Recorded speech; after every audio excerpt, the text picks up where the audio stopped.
महायुती म्हणून अर्ज भरताय, साधारणतः आज किती जागांसाठी अर्ज भरले जाणार आहेत आणि काय विश्वास आहे?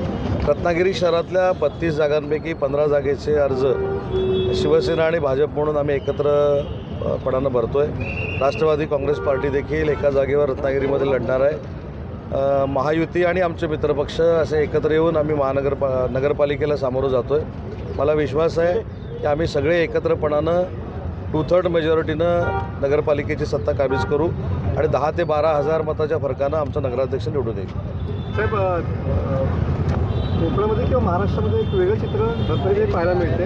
एकत्र उमेदवारी अर्ज भरला जातो. महाराष्ट्रात चित्र जरी वेगळं असलं पण रत्नागिरीमध्ये शक्तीप्रदर्शन जोरात होतं आहे आणि महायुती एकत्र फॉर्म भरते. प्रत्येकानं जर समंजसपणानं घेतलं आणि प्रत्येकानं महाविकास आघाडी हा आपला प्रतिस्पर्धी आहे असं जर मानलं तर अशा पद्धतीची महायुती प्रत्येक जिल्ह्यामध्ये होऊ शकते आणि त्याचं सकारात्मक पाऊल आज रत्नागिरी जिल्ह्यानं टाकलेलं आहे. ओके.